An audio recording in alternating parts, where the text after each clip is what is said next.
안녕하십니까. 회로 이론을 강의하고 있는 오우진입니다. 이번 시간에는 회로 본강에 들어가기 앞서 회로 OT를 간단히 진행하도록 하겠습니다. 자, 전반적인 OT 내용은요, 전기자기학 OT와 많이 유사합니다. 해서 공통 부분은 제외하고 회로에 대해서만 안내를 드리도록 할게요.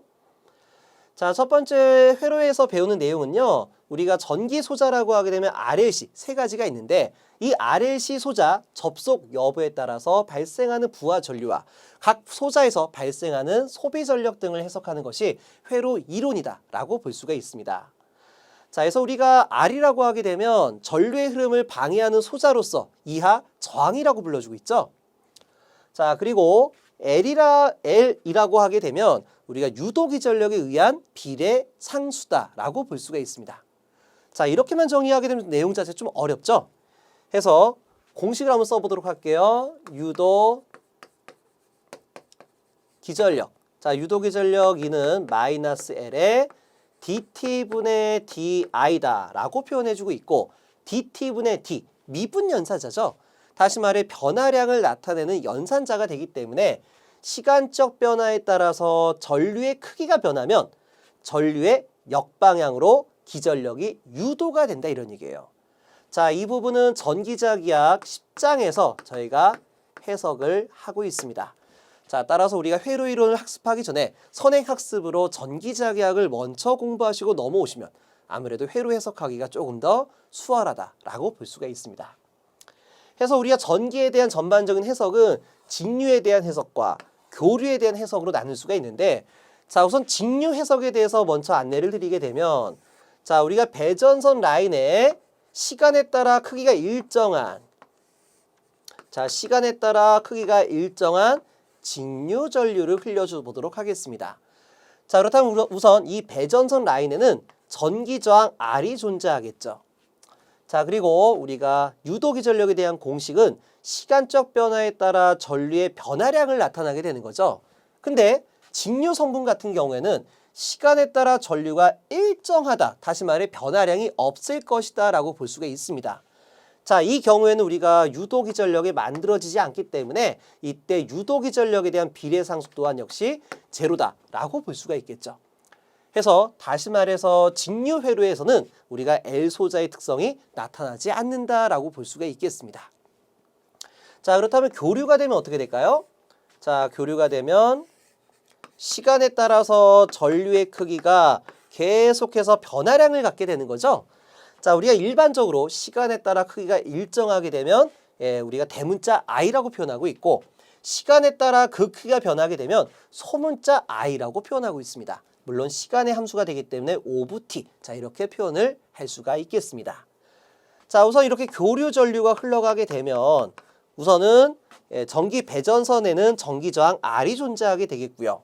그리고 시간에 따라 전류가 변화를 일으키게 되면, 자, 전류의 역방향으로 기전력이 유도가 된다라고 했습니다. 해서 전류가 이렇게 진행되게 되면 전류의 역방향으로 유도 기전력이 만들어지겠죠.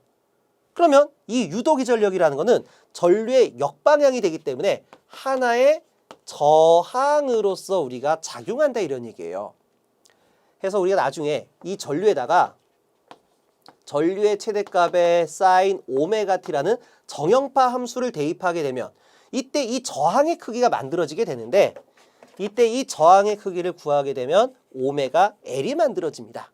그래서 이거를 우리가 이하 XL이라고 해서 우리가 이런 유도기 전력이라는 반응에 의해서 만들어진 저항이다 라고 해서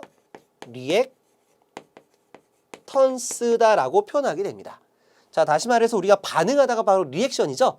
그래서 리액션과 그 다음에 전기 소자 턴스를 결합시켜서 리액턴스다라고 표현하고 있어요. 그래서 이 리액턴스라는 거는 우리가 유도기 전력에 의한 반응에 의해서 나타났기 때문에 우리가 유도성이다라고 나타나게 되는 거예요. 그래서 이 리액턴스라든가 아니면 이때 L 소자에 대한 심벌을 나타나게 되면 전류가 흐르게 되면 주변에 자속 파이가 뱅글뱅글 회전하겠죠. 해서 이렇게 코일 모양과 L이라고 표기를 해준다라고 보시면 될 것 같아요. 자, 해서 이 L이라는 거는 우리가 인덕턴스라고 표현하게 되는데, 이때 인덕턴스에 대한 정의는 전류의 시간적 변화율과 그리고 유도기전력에 대한 비례상수다. 다시 말해 초당 1A가 변한다라고 해서 유도기전력이 1V가 만들어지는 건 아니죠. 여기 나와 있는 배전선 관계라든가 이때 도체에 대한 재질 또는 코일을 이렇게 와인딩한 여러 가지 관계에 의해서 전압의 크기가 바뀌어질 거예요. 예를 들어서 우리가 10V가 생긴다라고 가정할까요? 그럼 이런 전류에 대한 변화량과 유도기전력 안에는 10이라는 비례상수가 있을 겁니다. 그래서 이런 비례상수를 우리가 인덕턴스 L이다라고 표현을 해주고 있습니다. 물론 이런 인덕턴스는 나중에 코일 권선수 제곱에 비례하거든요. 그러니까 코일을 많이 감으면 감을수록 제곱배만큼 L값이 커져요. 그래서 우리가 이 L을 권선수에 비례하기 때문에 우리가 코일이다.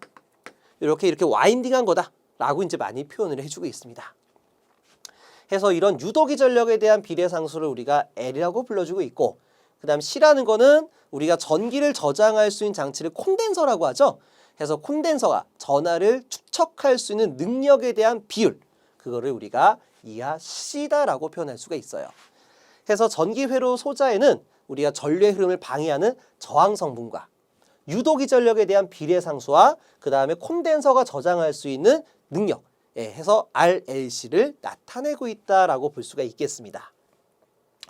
자, 그래서 우리가 1장에서는 직류 회로를 해석하게 되는데요. 이때 직류에서는 자, 지금 보시는 것과 같이 이런 유도기전력이 만들어지지가 않습니다. 그러다 보니까 L 소자의 특성은 제로다라고 나타낼 수가 있고, 자, 여기 콘덴서를 이렇게 한번 집어넣어 보도록 할까요? 그러면 우리가 콘덴서는 초기에 전기적 에너지가 없었다라고 하게 되면 얘가 에너지를 저장할 때까지는 전류가 들어갈 것 같아요. 다시 말해 어떤 회로적인 특성을 보이고 있겠지만 얘가 충전이 다 끝나면 어떻게 됩니까? 충전이 다 끝나고 나면 더 이상의 충전 전류가 안 들어가지겠죠. 다시 말해 회로적으로 따지게 되면 여기는 끊어져 있는 개방 상태와 같다 이런 얘기예요. 그래서 우리가 이 전기 회로 해석할 때는 정상 상태에 대한 해석과 과도 상태에 대한 해석이 있어요. 자, 이때 과도 상태에 대한 해석은 뭐냐? 자, 여기 나와 있는 L과 여기 나와 있는 C에 대한 변화되는 특성을 우리가 표현할 때는 우리가 과도 현상이다라고 나타내는 거예요. 자, 조금 더 쉽게 말하게 되면 자, 콘덴서에 축적되는 전압에 대해서 자, 시간에 따라서 콘덴서에 축적된 전하량이라든가 아니면 콘덴서 양단에 걸려지는 단자 전압에 대해서 시간적으로 표현하게 되면 자, 초기에 전기적 에너지가 저장이 없었다면 당연히 제로가 되겠죠. 근데 여기에 충전 전류가 들어가면서부터 전기적 에너지가 저장되게 되면 충전 전압은 서서히 높아지다가 충전이 끝나고 나면 일정하게 이게 유지가 되겠죠. 자, 이렇게 시간적 변화에 따라서 크기가 일정한 관계를 정상 상태라고 불러주고 있고, 우리가 하나의 정상 상태에서 다른 전상 상태로 변화하는 과정을 우리가 과도 현상이라고 표현하게 되는 거예요. 그래서 우리가 이런 과도적인 부분 또는요, 자, 우리 직류 바이어스에 대해서, 직류 회로에 대해서 조금만 부연 설명을 드리게 되면 우리가 개통에 스위치를 닫아가지고 스위치를 닫았다가 개방시키면 어떻게 돼요? 전류가 없다가 갑자기 전류가 생기고 다시 전류가 끊어지는 현상을 나타낸다라고 볼 수가 있겠죠? 그렇다면 이 부분, 상향 엣지와 하향 엣지 부분을 보시게 되면 시간적 변화에 따라 전류의 변화율이 발생합니다. 이렇게 전류의 변화율이 만들어집니다. 그럼 이 순간일 때는 유도기전력이라는 특성이 만들어지게 되겠죠. 물론 유도기전력 특성이 나온다는 얘기는 L이라는 비례상수가 존재하게 된다 이런 얘기예요. 그래서 우리가 이런 과도적인 부분을 해석할 때는 이 부분, 자, 이렇게 직류회로에 대해서도 우리가 RLC 세 가지의 특성이 모두 만들어진다 이런 얘기예요. 그래서 이 부분을 고려해서 해석하면 우리가 과도 현상이 되겠고, 이 나머지 1장부터 8장까지 부분은요, 자, 이런 과도적인 부분은 배제해버리고 정상 상태에 대해서만 우리가 해석을 가져간다라고 보시면 돼요. 자, 그래서 우리가 1장에 대해서는 이 L과 C에 대한 성분이 나타나지가 않아요. 오로지 뭐만 있다? R만 있다 이런 얘기예요. 해서 R만의 소자에 대해서 회로를 우리가 R을 직렬로 접속했을 때와 병렬로 접속했을 때 또는 직병렬로 접속했었을 때 회로에 흐르는 전류와 각각의 소자에서 발생하는 소비 전력이 얼마냐. 자, 그 부분을 연산하는 게 바로 1장이 되겠습니다. 자, 그리고 2장 같은 경우에는 단상 교류라고 하고 있는데 교류 전류가 흘러간 것만으로도 우리가 역기 전력이 생기고 역기 전력이 생긴다는 얘기는 자, 유도기 전력인데 전력이 역방향이니까 역기 전력이라고도 부를 수도 있습니다. 그래서 이 역기 전력에 대한 비례상수를 우리가 인덕턴스 L이다 라고 얘기했죠. 그래서 L 소자에 대한 특성도 나타나게 되고 여기 콘덴서에 대한 특성도 동시에 나타난다 이런 얘기예요. 자, 그러다 보니까 우리가 L 소자를 저항값으로 바꿔주게 되면 유도성 리액턴스라고 표현하게 되고 자, 콘덴서에서도 마찬가지로 자, 콘덴서가 여기 플러스에 대한 전하가 쌓이고 여긴 마이너스 전하가 쌓이겠죠? 그러면 전류가 이렇게 들어왔을 때 여긴 플러스니까 반발하고자 하는 어떠한 저항 성분이 만들어질 게 아닙니까? 그래서 이때 만들어진 저항을 우리가 이것도 반응성 저항이다, 리액턴스다 라고 불러주게 되는데 여기는 콘덴서 용량에 의해서 만들어진 거니까 용량성 리액턴스다 라고 나타냅니다. 해서 우리가 전기 회로에서 나타나는 저항은요. 자, 직류일 때는 우리가 R밖에 없어요. 근데 교류에서의 저항은 R과 반응성 저항, 리액턴스가 존재한다는 얘기예요. 해서 리액턴스에는 유도성과 용량성이 있다.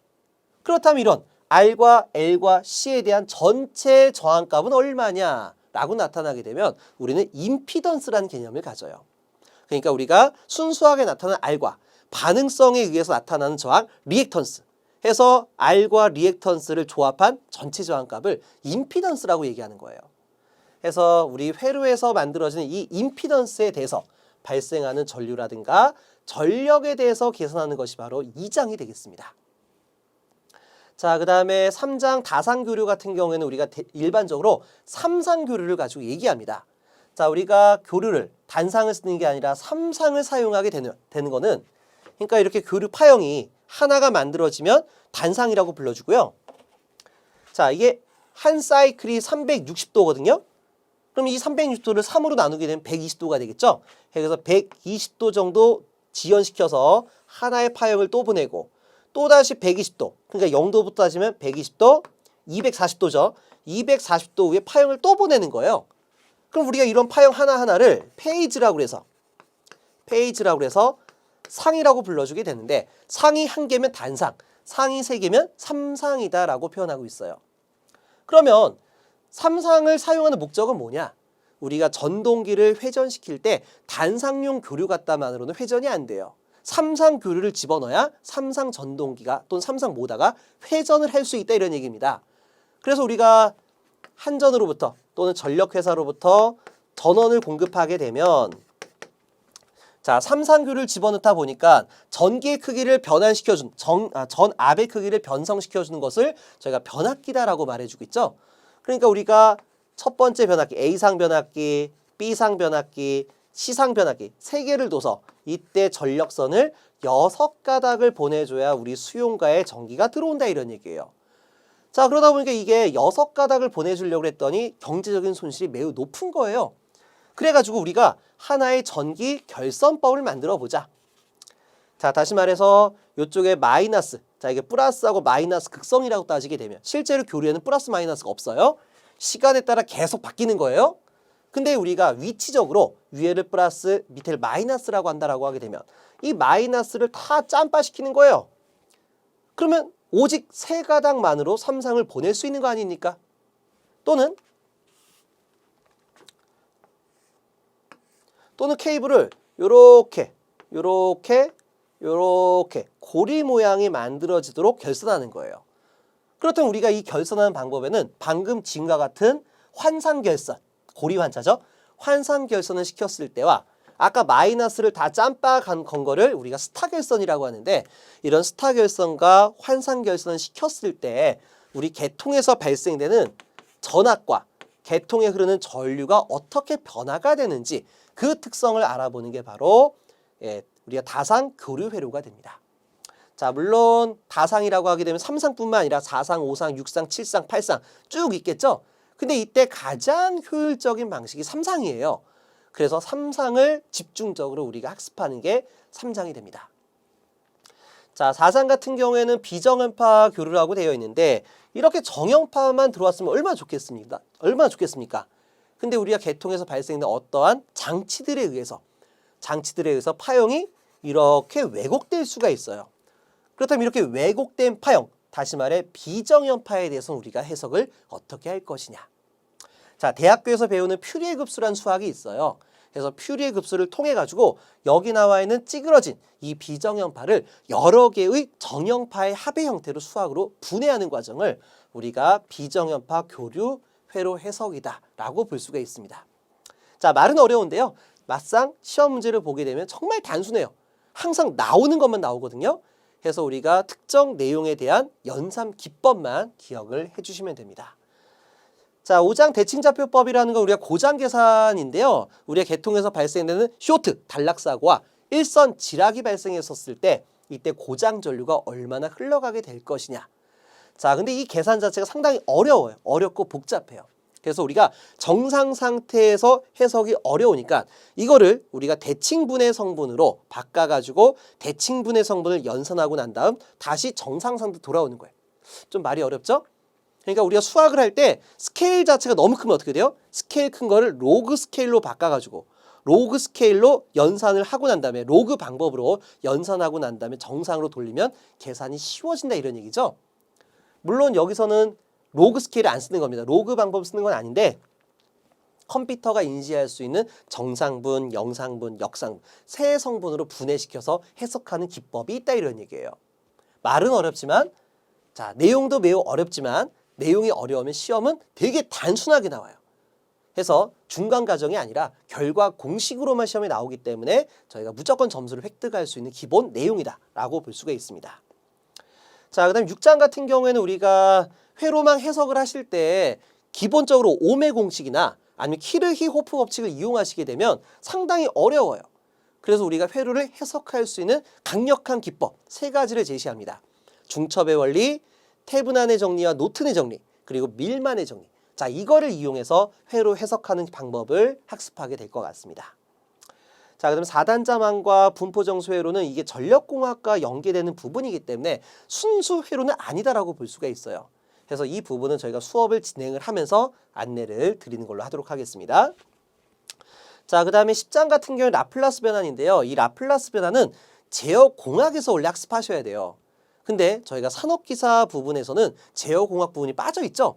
그럼에도 불구하고 라플라스 변환 문제가 나옵니다. 그렇기 때문에 저희 자격증에서는 이 라플라스 변환까지 담고 있다라고 보시면 되고, 이 라플라스 변환을 사용하는 목적은 뭐냐면 우리가 선형 미분방 정식을 손쉽게 풀기 위한 하나의 해법이다. 다시 말해 미분방 정식을 빠르고 쉽게 연산하는 기법이 바로 이 라플라스 변환이에요. 그래서 이 라플라스 변환을 배우셔야지만 우리가 자동 제어에 따른 고차 미분방 정식을 쉽게 해결할 수가 있습니다. 다시 말해서 제어를 학습하시기 위해서는 반드시 라플라스 변환을 마스터하셔야 되겠죠. 그래서 전반적인 내용은 이와 같습니다.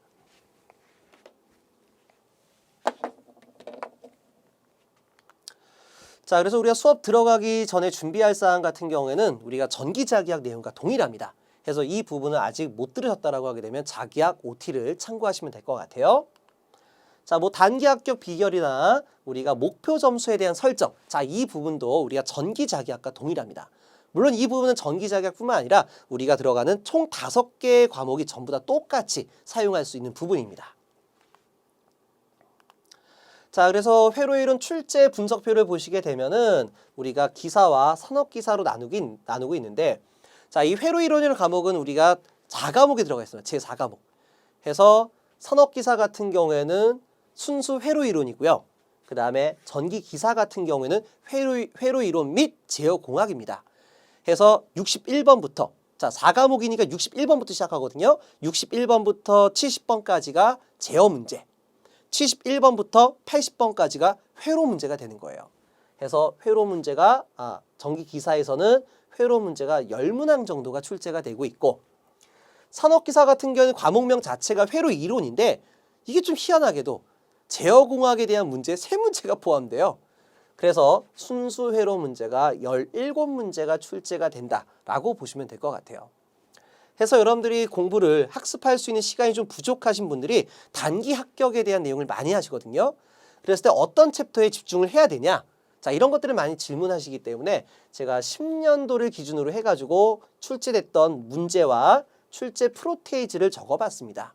해서 뭐 여기 같은 경우는 뭐 2장이라든가 3장, 그리고 7장, 8장, 9장, 10장 이 부분의 무게를 딱 두시게 되면 충분히 합격하실 수 있을 거라 생각이 듭니다. 자, 산업기사도 마찬가지예요. 자, 해서 이제 OT는 이 정도까지만 진행을 하도록 하고 다음 시간에는 1장 직류회로부터 우리가 차근차근 해석을 해보도록 하겠습니다.